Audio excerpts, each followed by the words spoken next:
fake money, fake teachers, fake assets. You know, a question I ask all over the world, what does school teach you about money? And the answer is nothing. And that's not a mistake. That's not an accident. The book starts and it says, lie number 1, saving money will make you rich. Yeah, it never will. You know that. We're all taught that as kids. Yeah. But the way to keep the poor and middle class working hard is never teach them what the rich know. The question he asked me is, why don't you do what God wants you to do? I went, what? He says, look, humanity is evolving. And you have to ask yourself, what does God want done? Not what Robert Kiyosaki wanted done. What does God want done? And he kind of scolded me in front of the whole class. You know, I'm going, so what's wrong with rock and roll? He goes, it's about you. It's your passion, but it's not God's purpose. I'm not really religious. I'm not pumping that. So the question, you know, I had to ask myself, what does God want done in the evolution of life?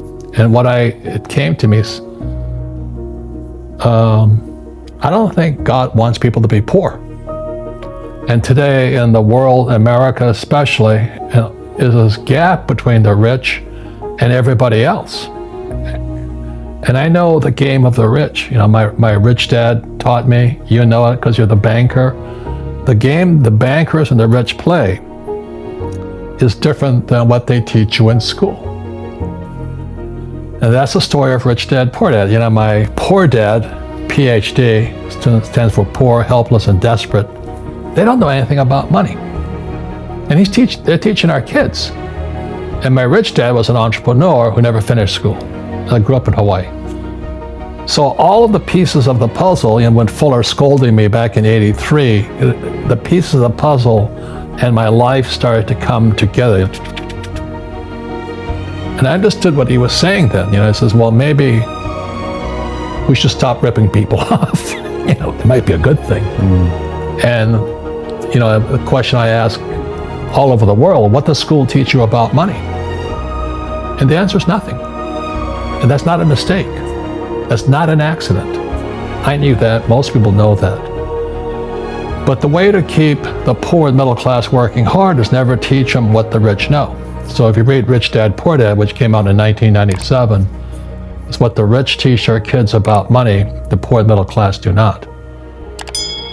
And so, and I had already retired. I made enough money at 47, so I didn't have to work again for the rest of my life. And I said, now what do I do with the rest of my life?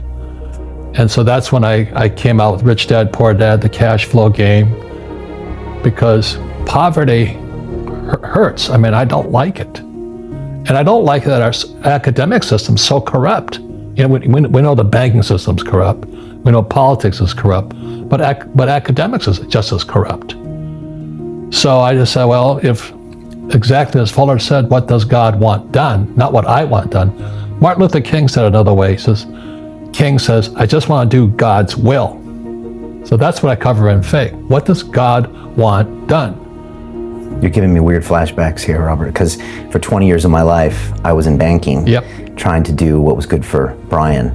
Right. But honestly, the last 8 years has been London Real, and this is definitely what God wants done. Yeah. And it's a complete... Education. Yeah. But you'll never get this on CNBC.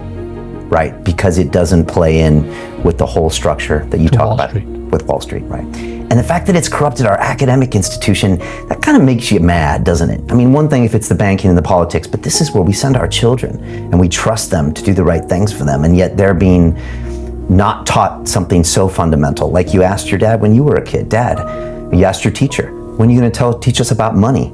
And it was just... Never. Never. And they never will.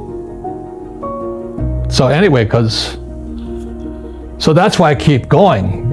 You know, that's why I appreciate, you know, your support of my work and time and all this, because somebody, you know, without guys like you, nobody'd hear about me.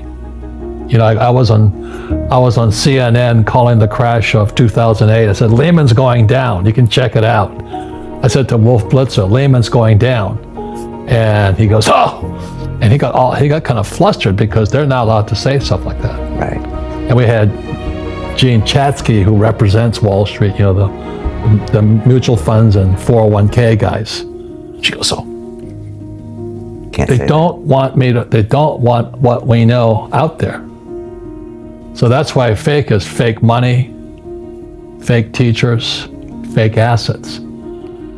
And the asset part, you know where that comes from. It's the City of London, Wall Street, the derivatives markets, LTCM, long-term capital management records. And all of us that know are kind of getting out. That's why I love Jim Rickards. I had dinner with him the other night.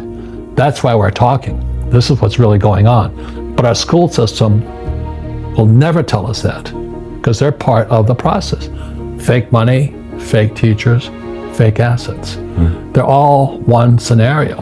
And that's what Bucky Fuller's kind of inspired me to do back in '83. He says, you know something. What do you know?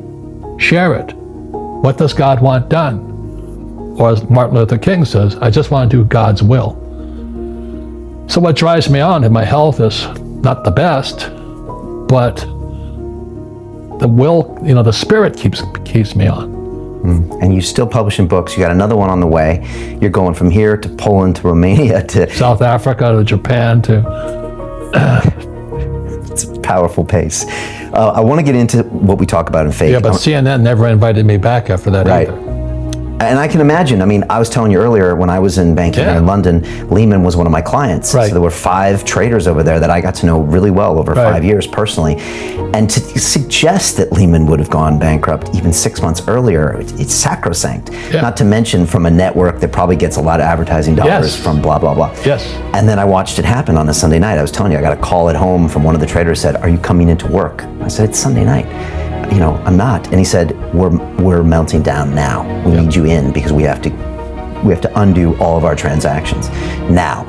And it was, and they walked out with cardboard boxes. Right. And that's because Lehman didn't play ball with them on LTCM, the Russian ruble deal. Right, and we're going to get into this. So they banged Lehman because, hey, you broke the boys club code. It's a nasty business. Yeah, and you talk about that, the fake assets, and I want fake money. I wanted to preface this whole interesting thing by a quote that you've said once, and you said, the primary difference between a rich person and a poor person is how they manage fear. And when most people hear that, they would probably say, well, that's something completely different than money, Robert. That doesn't have anything to do, you know, with money. You know, you have a lot of strong statements where you say things like that. How do people normally react? Well, when I talk to most people, you know, I said, look, first of all, let's go back to what is financial education? It's not get a job, work hard, save money, and invest in a well-diversified portfolio of stocks, bonds, mutual funds, and ETFs. That's not it. You know, money is, the financial industry is 2 things, debt and taxes. Debt and taxes, and that's where fake starts. 1971, Nixon took the dollar off the gold standard, and the US dollar became debt. And we still tell kids to go to school, get a job, work hard, save money, and get out of debt. Now, who tells them to do that? That's the most ridiculous thing there is. The book starts and it says, lie number 1, saving money will make you rich. Yeah, it never will. You know that. We're all taught that as kids. Yeah.